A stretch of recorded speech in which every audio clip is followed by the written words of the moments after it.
স্বায়ত্তশাসিত পৰিষদসমূহে যি বিত্তীয় লেনদেন কৰে তেওঁলোকলৈ দিয়া গ্ৰান্টিন এইডৰ উপৰি সেই বিত্তীয় লেনদেনৰ কাৰণে অসম চৰকাৰ কোনো পধ্যে দায়বদ্ধ নহয় আৰু ইয়াৰ কাৰণে এতিয়াৰ পৰা স্বায়ত্তশাসিত পৰিষদে যেতিয়াই তেওঁলোকে কোনো ৰিকুৱেষ্ট ফৰ প্ৰপ'জেল বা এক্সপ্ৰেছন অফ ইণ্টাৰেষ্ট RFP বা EOI বা অন্য ধৰণৰ বিড ডকুমেণ্ট তেওঁলোকে যেতিয়াই প্ৰকাশ কৰে তাত এটা ক্লজ তেওঁলোকে সন্নিৱিষ্ট কৰিব লাগিব যে এই বিড ডকুমেণ্টৰ কাৰণে বা এই প্ৰস্তাৱৰ কাৰণে অসম চৰকাৰে কোনো ধৰণে দায়বদ্ধ নহয়।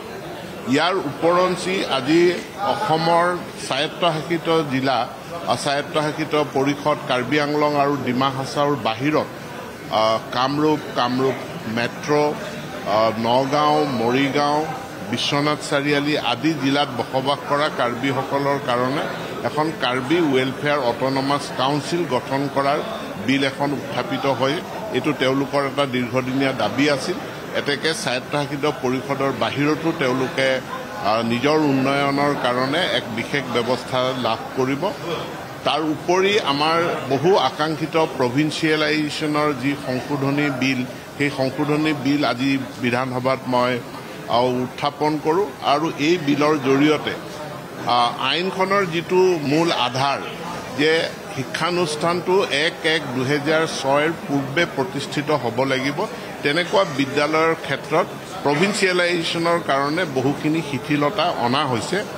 অৰ্থাৎ পূৰ্বে আমি বিদ্যালয় এখন বৰ্তি থকাৰ কাৰণে কনকাৰেঞ্চ ৰিকগনিশ্যন বিচাৰিছিলোঁ।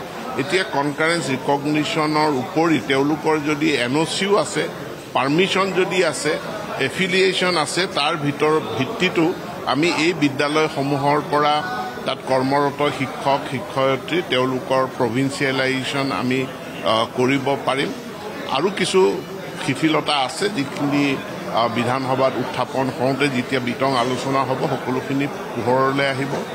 যিখন আমাৰ শিক্ষক বদলীকৰণৰ আইন তাৰো এক আমি সংশোধনী বিল আনিছোঁ যি সংশোধনীৰ জৰিয়তে দুৰ্গম জিলাসমূহত কৰ্মৰত শিক্ষক শিক্ষয়িত্ৰী তেওঁলোকে পূৰ্বে 10 বছৰ চাকৰি সম্পূৰ্ণ নোহোৱালৈকে ট্ৰেন্সফাৰৰ আবেদন কৰিব নোৱাৰিছিল। তাত শিথিলতা আনি পুৰুষ শিক্ষকৰ ক্ষেত্ৰত 7 বছৰ আৰু মহিলা শিক্ষকৰ ক্ষেত্ৰত 5 বছৰ কৰা হৈছে।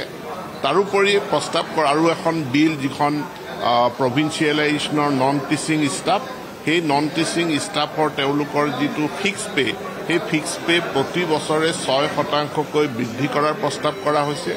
একেধৰণে বিদ্যালয় শিক্ষাৰ অধীনত বা মহাবিদ্যালয়ত যিসকল টিউটৰ হৈ আছে তেওঁলোকেও ফিক্স পেত আছে। ফিক্স পেত থকা টিউটৰসকলৰো দৰমহা প্ৰতি বছৰে 6% বৃদ্ধি কৰাৰ কাৰণে প্ৰস্তাৱ কৰা হৈছে।